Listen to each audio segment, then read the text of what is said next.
नमस्कार, मैं जितेंद्र चतुर्वेदी।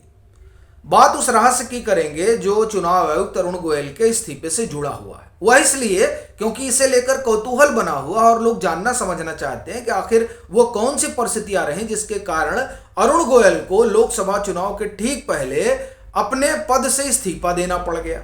अच्छा, इसकी एक और वजह भी है कि इन्हें सरकार का करीबी माना जाता रहा और वो इस कारण क्योंकि ये बीआरएस देते हैं और उसके तुरंत बाद इनको चुनाव आयुक्त बना दिया जाता है। और जब इन्हें चुनाव आयुक्त बनाया जाता है तो प्रशांत भूषण सरीखे लोग और जो विपक्षी अलंबरदार हैं वो तमाम लोग अपनी भवें चढ़ा लेते हैं और सुप्रीम कोर्ट दौड़ते हुए चले जाते हैं और फिर इनके लिए सरकार लड़ती है। यानी जिस व्यक्ति के लिए सरकार इकोसिस्टम से लड़ गई एक बात, वो व्यक्ति अपनी जिम्मेदारियों से ऐन समय पर क्यों भाग गया, दरअसल ये सबसे बड़ा सवाल है। और अब उस सवाल से पर्दा उठ गया है और पूरा रहस्य खुल गया है कि आखिर क्या हुआ। वो जो इनसाइड स्टोरी है उसी पर हम लोग बात करेंगे, लेकिन उससे पहले जो नरेंद्र मोदी को घेरने की कवायद चल रही है उसकी भी चर्चा कर लेना बड़ा जरूरी है, क्योंकि ये जो विपक्षी अलंबरदार हैं वो बहाना ढूंढते हैं। शंभू और खनौरी बॉर्डर पर इनको एक बहाना मिला और उसके जरिए किसानी विमर्श इन लोगों ने गढ़ने की कवायद की, लेकिन उसकी हवा निकल गई और पिछले एक महीने में तो ये सब औंधे मुंह गिर पड़े हैं।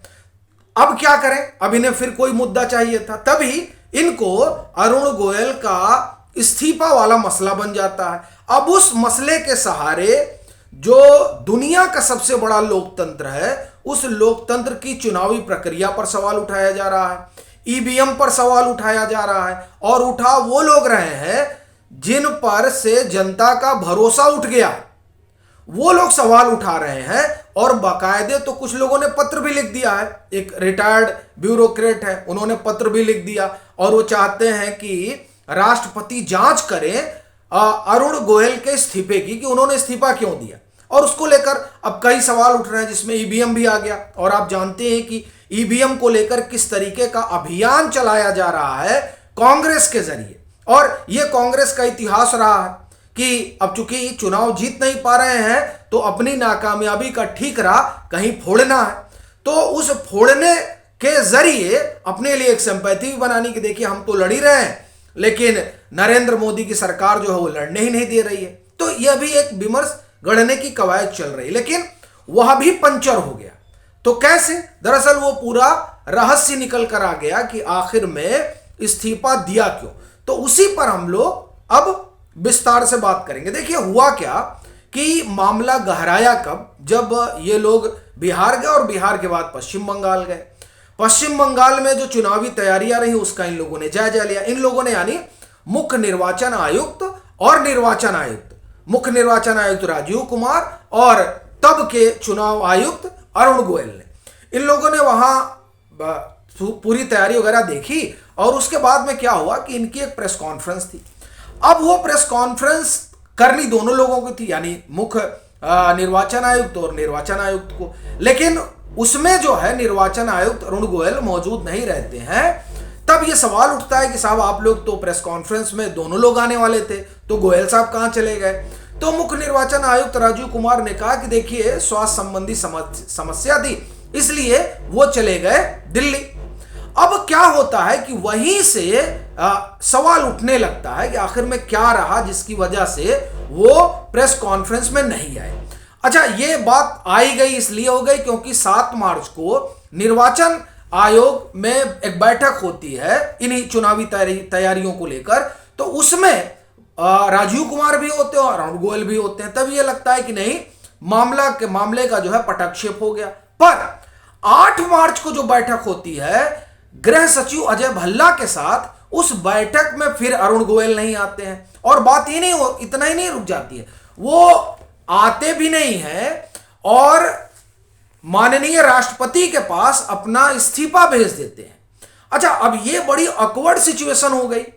तो बताया जाता है कि फिर कहा गया गृह सचिव से कि आप जाकर मिलिए थोड़ा उनसे और समझाइए कि ठीक बात है, अगर वो इस्तीफा देना ही चाहते हैं तो ये चुनाव निकल जाने दें, फिर इस्तीफा दे देंगे। चूंकि अगर ऐसे समय में आप इस्तीफा देते हैं जब चुनाव देहरी पर खड़ा हो और अभी एक और चुनाव आयुक्त की जो है नियुक्ति होनी है, वो प्रोसेस चल रहा है और फिर तैयारियां चल रही हैं, अगर आप देंगे तो डिले हो जाएगा और फिर सरकार के लिहाज से एक आप ये कहें कि बड़ी दुरूह स्थिति हो जाएगी, क्योंकि तब सरकार कटघरे में आ जाती है। जिस तरह से अभी आप देख रहे हैं कि तमाम लोग उतर गए हैं और बता रहे हैं कि उन पर दबाव रहा होगा और तमाम चीजें, ये सारी चीजें बताई जा रही हैं। खैर, तो इसलिए उनको समझाने बुझाने की कोशिश हुई, लेकिन वो माने नहीं।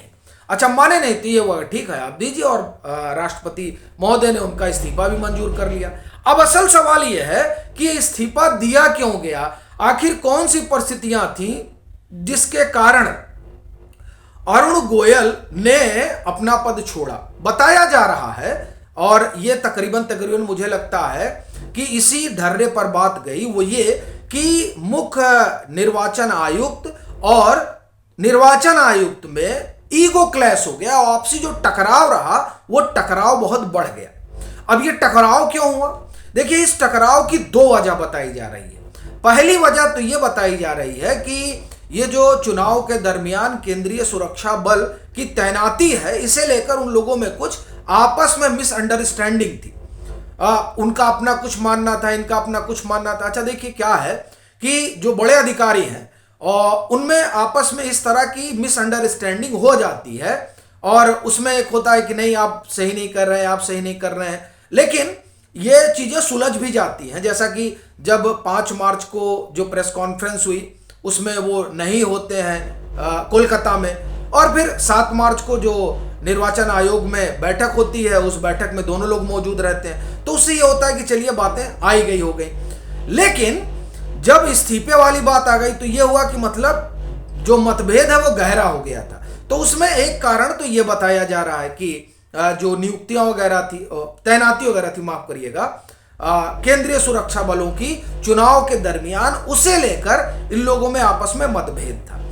दूसरी चीज जो थी वो ये जो इलेक्टोरल बॉन्ड वाला मसला है, जिस पर एसबीआई एक्सटेंशन चाहती है कि नहीं उसको और समय दिया जाए एसबीआई, तो उस मसले को लेकर जिस तरह से बताया जा रहा है कि खामोश रहा इलेक्शन कमीशन, उसको लेकर भी इन दोनों लोगों में आपस में जो है वो मतभेद था।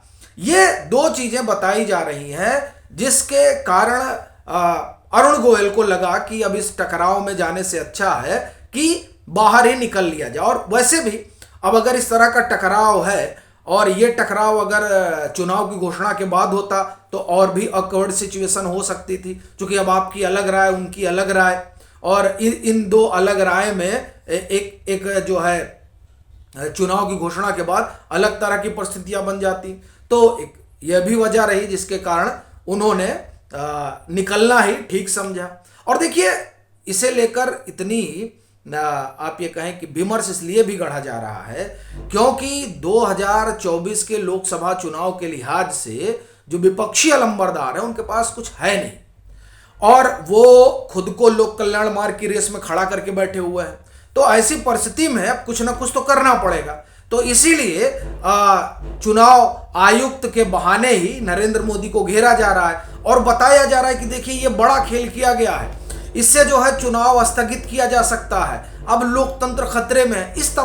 ये जो तमाम तरह की चीजें हैं ये बताई जा रही हैं। लेकिन जब तत्कालीन मुख्य निर्वाचन आयुक्त एन गोपालास्वामी ने तब के चुनाव आयुक्त नवीन चावला पर कई तरह के सवाल उठाए थे और उस बाबत राष्ट्रपति तक को पत्र लिख दिया था और उनकी कंप्लेन की थी बकायदे कि इनको हटाया जाए, उसके बाद में भी नवीन चावला को यूपीए सरकार ने मुख्य निर्वाचन आयुक्त बना दिया था, तब न लोकतंत्र खतरे में था और न चुनाव आयोग की विश्वसनीयता खतरे में थी। देखिए, आरोप प्रत्यारोप और मतभेद चलते रहते हैं, लेकिन उसकी वजह से आप किसी सरकार को कटघरे में खड़ा कर दें सिर्फ इसलिए कि आपको राजनीतिक रोटियां सेकनी है 2024 के लिहाज से, तो जाहिर सी बात है ऐसी स्थिति जो है वो हास्यास्पद हो जाती है, और खास तौर से उनके लिए जिन्हें जनता ने तो कम से कम नकार ही दिया है। बाकी आपकी अपनी क्या राय है जरूर साझा करें। मतांतर से नहीं जुड़े हैं तो जुड़ें, वीडियो को लाइक करें और खूब शेयर करें।